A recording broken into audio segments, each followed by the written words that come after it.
ইলিম আল্লাহ তাআলার পক্ষ থেকে বান্দার শ্রেষ্ঠত্ব হওয়ার জন্য যে প্রধান মাধ্যম সেটা হচ্ছে ইলিম।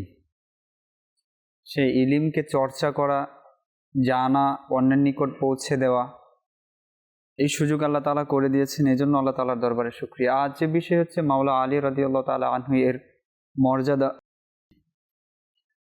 আল্লাহ পাক হযরত আলী রাদিয়াল্লাহু তাআলা আনহুকে অসংখ্য মর্যাদা দান করেছেন। আপনি যেমনটা শুরুতেই বলেছেন যে হুজুর সাল্লাল্লাহু আলাইহি ওয়াসাল্লাম হচ্ছে এলেম এর শহর, আর সেই শহরের দরজা হচ্ছে আলী রাদিয়াল্লাহু তাআলা আনহু। হুজুর সাল্লাল্লাহু আলাইহি ওয়াসাল্লামের এলেমের যে শহরটা সেটা কত বড় ছিল। আল্লাহ পাক হযরত আদম আলাইহিস সালাতু ওয়াস সালামের ব্যাপারে কোরআনে পাকের মধ্যে ইরশাদ করেছেন, বিসমিল্লাহির রহমানির রহিম, ওয়া আল্লামা আদামাল আসমাআ কুল্লাহা সুম্মা আরাদাহুম আলাল মালায়েকা। আমি আদমকে সকল জিনিসের নাম শিক্ষা দিয়েছি, অতঃপর সেই বিষয়গুলো আমি ফেরেশতার সামনে যখন উত্থাপন করলাম তখন ফেরেশতারা অপারগ হলো এগুলোর জবাব নাম বলতে। তো আদম আলাইহিস সালামকে সবকিছু শিক্ষা দিয়েছে, তো সেখানে সবকিছুর অবস্থা কি হবে, কোনটার কাজ কি হবে, সেগুলো আল্লাহ তাআলা শিক্ষা দিয়েছেন। হুজুর সাল্লাল্লাহু আলাইহি ওয়াসাল্লামের ইলম কিরকম ছিল?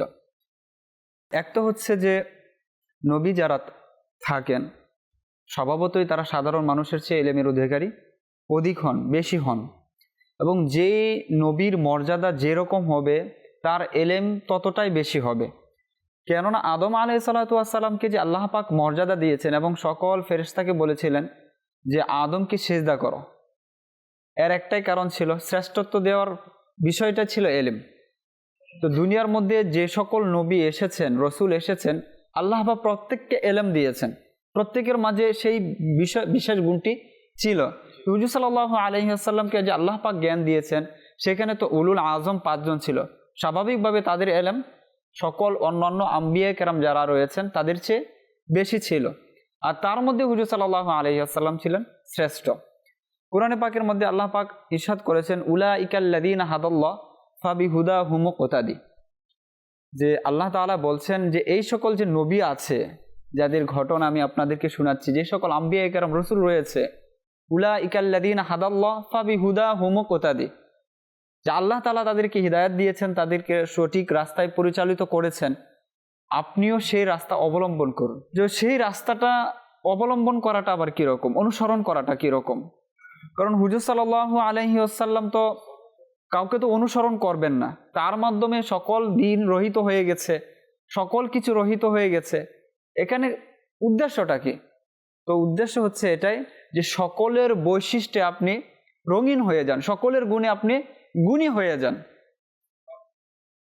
তো সকল আম্বিয়া কেরামের মধ্যে যে বৈশিষ্ট্য ছিল, যে এলেম ছিল, যে কোয়ালিটি ছিল, সব কোয়ালিটিগুলো যেন আপনার মাঝে চলে আসে। এখন আল্লাহ তাআলা তো যখন বলেন কোন, সাথে সাথে হয়ে যায়, ফায়াকুন হয়ে যায়। যখন আল্লাহ পাক হুজুর সাল্লাল্লাহু আলাইহি সাল্লামের ব্যাপারে বলেছেন, তো উনার মধ্যে তো এই বিষয়গুলো চলে এসেছে।